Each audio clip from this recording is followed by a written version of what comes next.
Bonjour à toutes et à tous. On nous pose souvent la question: faut-il avoir du magnétisme pour utiliser le pendule?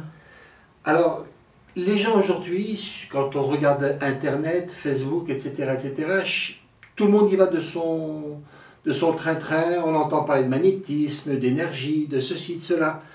Mais en fin de compte, qu'est-ce que le magnétisme? Le magnétisme, d'abord, tout le monde en a. Le magnétisme n'est pas une chose qui s'obtient comme ça en rêvant, en méditant, etc. Puisque tout ce qui est conscience est vivante. Et toute conscience vivante est forcément magnétique. Le magnétique n'est ni plus ni moins que la conséquence d'une action électrique. Lorsque vous prenez un câble très haute tension, vous voyez que, et si vous interrogez certains sites, on vous expliquera d'une façon très scientifique, très pédagogique, que le simple fait qu'un courant électrique circule dans un câble génère autour de lui du magnétisme. D'ailleurs, les aimants, les électroaimants, pour ne citer que, sont à la base de ce que l'on connaît aujourd'hui et que l'on appelle centrale électrique. Une centrale électrique, c'est tout simplement un gros électroaimant, pour parler d'une façon générale, qui est mise en mouvement par la rotation d'une poulie centrale, d'un axe central, mis en mouvement par l'eau qui tombe d'une très haute chute, et donc va entraîner un mouvement. Et ce mouvement crée un champ magnétique, et ce champ magnétique engage également une valeur électrique. Donc l'électricité engage du magnétisme, le magnétisme génère de l'électricité. Cause à effet, l'effet devient la cause d'un autre effet.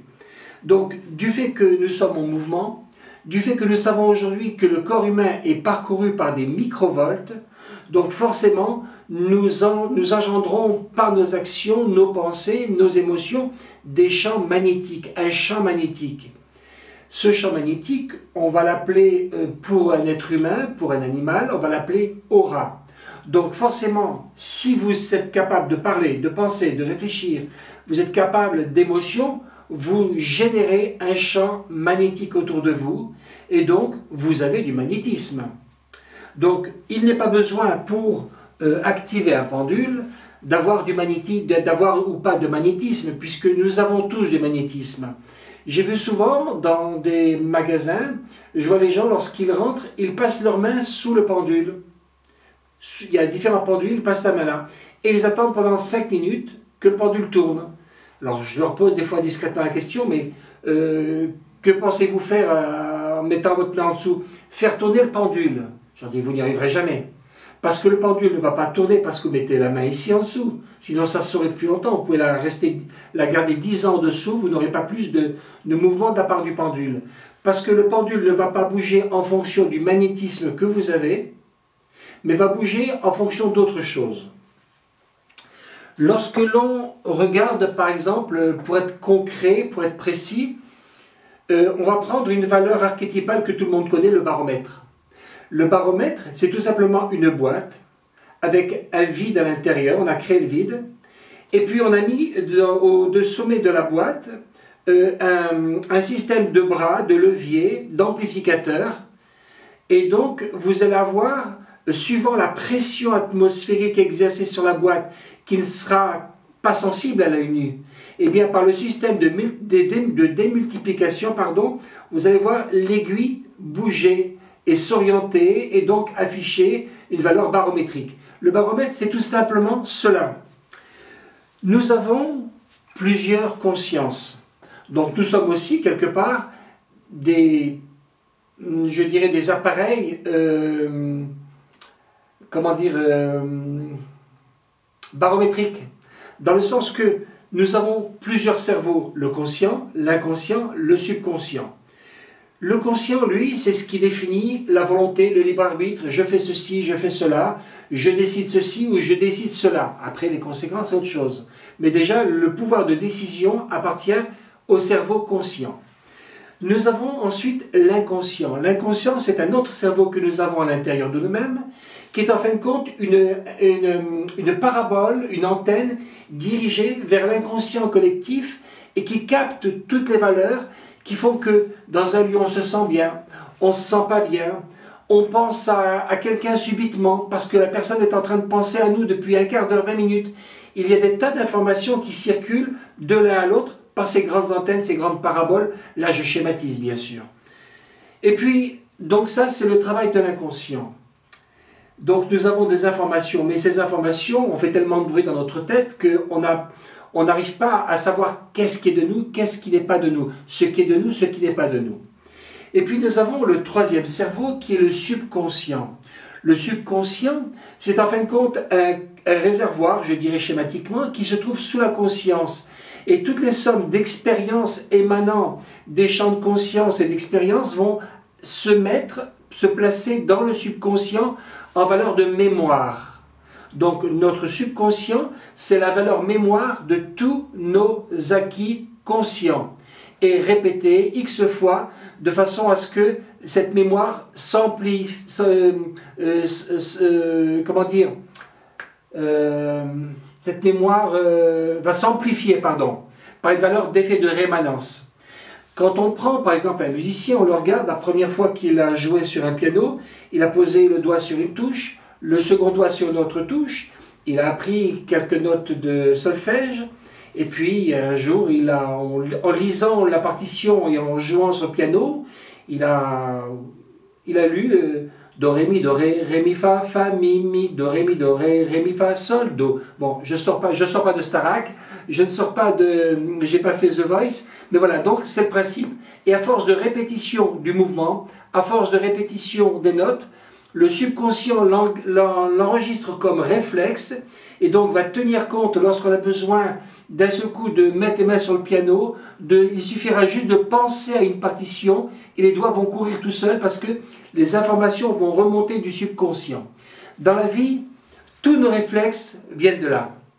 Et donc, ce qui va caractériser une personne par rapport à une autre, dans le sens de réaction, vient du subconscient. Donc le subconscient de chacun est différent de l'autre, bien sûr, et donc la façon d'interpréter un événement sera différente de la façon d'interpréter d'une autre personne. Donc quand on prend le pendule, on va avoir besoin, donc on va devenir en quelque sorte ce baromètre, et donc on va poser une question. Demain j'irai au supermarché acheter quelques kilos de fruits. Les fruits ne seront pas chers, les fruits seront bon marché. Alors, ça je ne le sais pas, ou si, je le sais, mais seulement, c'est comme la boîte du baromètre, la dépression est tellement minime qu'on ne voit pas le couvercle du baromètre s'enfoncer. Il faudra un bras démultiplicateur pour voir la différence de valeur d'un moment à l'autre. Et bien là c'est pareil, j'ai mon inconscient qui est branché sur l'inconscient collectif, et puis cette vibration, cette question posée va recevoir une information, mais que je ne sais pas forcément décodifier. Il y a des gens qui ont tellement travaillé sur la valeur qu'ils n'ont pas besoin de pendule, parce qu'elles ont la réponse tout de suite, quoique encore. Le subconscient contenant des tas d'informations va venir quelque part donner une décodification en fonction de la personnalité, et ce qui fait qu'il y aura des petites valeurs d'erreur. Alors il faut rester neutre. Donc neutre, c'est pas facile, ça ne se travaille pas en 2 jours, ça ne se travaille pas en 1 semaine, ça met du temps, mais déjà on peut avoir des valeurs basiques assez précises, assez remarquables. Donc mon bras va servir d'amplificateur, et mon pendule va être l'extrémité de mon amplificateur. Le bras reçoit les pulsions que mon inconscient va générer, les micro-vibrations, et donc automatiquement ces micro-vibrations vont être amplifiées et le pendule va finir de les amplifier, donnant un sens de rotation, soit dans le sens des aiguilles d'une montre, soit dans le sens contraire des aiguilles d'une montre, soit verticalement, soit perpendiculairement à la verticale, horizontalement, donc, etc., etc. Chacun aura ses codes d'accès pour définir son oui et son non. Donc tout le monde, je dis bien tout le monde, peut se servir d'un pendule à condition d'avoir le oui et d'avoir le non. Alors ces micropulsions qui vont être amplifiées au bout de mon bras par le pendule vont donc donner mon oui et mon non. Mais quel est mon oui? Quel est mon non? Quel est votre oui? Quel est votre non? Alors il y a une méthode toute simple, c'est ce que je préconise à tous les débutants, et qui est facile à comprendre. On sait que le feu procède de l'eau, le feu procède du feu, le feu procède du yang, du oui, donc c'est valeur masculine. Tout ce qui est yang est oui. Tout ce qui est yin, donc passif, c'est négatif. Ça ne veut pas dire que négatif mauvais, mais négatif en tant que polarité. Donc nous avons la partie feu et la partie eau. On prend donc une bougie, on l'allume et on prend une assiette d'eau froide. La bougie allumée va donc générer du feu et la flamme sera de valeur yang, donc ce sera le oui. Alors vous pouvez très bien mettre votre pendule au-dessus, à 30 cm au-dessus de la flamme, voyez-vous, et dire quel est le mouvement de mon oui. Bon, moi, rien que le fait d'y penser, déjà, ça y est, le pendule s'active dans le sens des aiguilles d'une montre parce que c'est mon code. Donc, vous voyez, j'ai même pas besoin de le faire tourner, il tourne tout seul et j'ai mon oui. Et après, je prends mon pendule et je le place au-dessus de l'assiette d'eau froide et je dis à présent, quel est mon nom? Et voilà, mon pendule me donne tout de suite mon nom parce que, bon, à force d'habitude et d'expérience, on a le oui, on a le non. Donc vous, ce sera peut-être ça pour oui, ce sera peut-être ça pour non, etc., etc. Chacun donc va trouver son oui et son non. Après, vous pouvez vérifier par différentes questions toutes simples. Bon, pour ma part, je suis un homme, vous voyez, je me rase tous les matins, donc j'ai une belle chemise, etc. Donc je suis un homme et je vais dire à mon pendule, je suis un homme. Donc ça, c'est une réponse que je connais déjà. Donc il me dit oui. S'il me dit non, il y a un problème. Etc. Donc je vais dire, je m'appelle Pierre. Allez, je m'appelle Pierre. Et non, je ne m'appelle pas Pierre. Donc il me dit non, c'est normal. Donc la question doit être toujours positive. Et elle doit toujours être valeur positive au présent. Donc on donne une affirmation, on ne pose pas une question. Parce que la question veut dire peut-être. Mais une valeur affirmée au présent va générer un oui ou un non. Vous prenez par exemple des cartes d'un jeu de 32 cartes, vous les retournez, vous les mélangez, vous les retournez et vous les placez devant vous sur la table. Vous passez au-dessus de chacune d'elles et vous dites cette carte est noire. Elle va vous dire oui, le pendule va vous dire oui ou il va vous dire non. Si le pendule vous dit non, par exemple, volontairement je dis non, eh bien vous savez qu'elle est rouge. Vous dites cette carte est rouge. Si le pendule affiche un non, c'est qu'elle est noire. Donc vous aurez la réponse. Si le pendule affiche la rotation de votre oui ou le mouvement de votre oui, eh bien vous saurez que la carte est rouge. Donc ça, c'est une façon très basique. C'est simple, vous pouvez vérifier. Alors les pendules, vous avez différents pendules. Il n'y a pas qu'une forme, il y a une deuxième forme, il y a une troisième forme. Je peux multiplier les pendules, il y a toutes sortes de pendules. Alors pourquoi? Est-ce une fantaisie? Non. Il n'y a pas de fantaisie en la matière. Nous sommes tous des humains.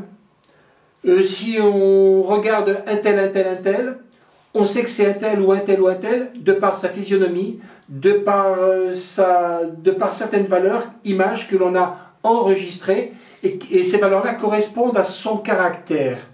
Donc chaque pendule, de par sa géométrie en 3D, aura un caractère. Et puis, de même que vous tombez amoureux d'un vêtement, vous avez envie d'acheter un gâteau parce que ça vous inspire, et bien de même, un pendule va vous attirer. Et ce pendule correspond à vos besoins. C'est comme ça que l'on choisit un pendule. Pas besoin de dire, voilà, je vais d'abord devenir un scientifique pour savoir qui je dois épouser, devenir un scientifique pour savoir comment je vais m'habiller. Il suffit de regarder la vitrine, de comprendre que ce vêtement nous attire, celui-ci ne nous attire pas. C'est pour ça que, comme nous avons tous une éducation, une morphologie, des valeurs karmiques et des passés vécus différents les uns des autres, nous avons donc des appétences et des rejets naturellement nôtres. À partir de là, on a des goûts pour être attiré ou ne pas être attiré. Donc c'est ainsi que nous allons choisir un pendule, et plus il y aura de pendules, plus vous allez affiner votre choix.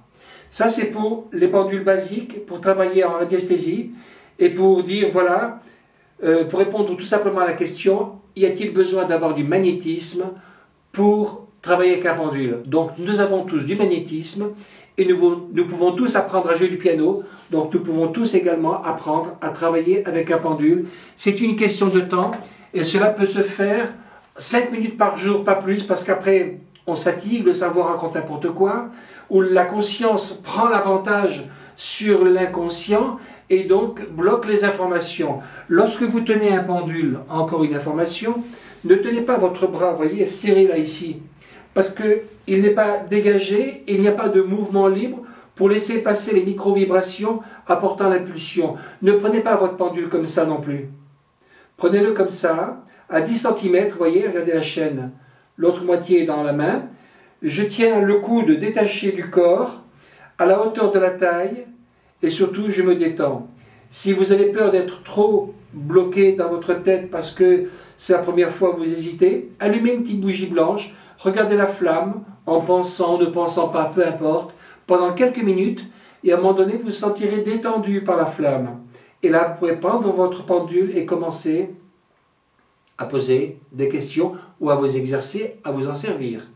Sachant qu'on devient forgeron que lorsque l'on forge, ne cherchez pas à avoir des réponses tout de suite. Il est possible que vous en ayez, tant mieux, mais c'est en forgeant que l'on devient forgeron, donc c'est dans le temps que vous apprendrez. 5 minutes par jour, vous verrez que vous irez très très vite. Merci à toutes et merci à tous. Au revoir et à bientôt.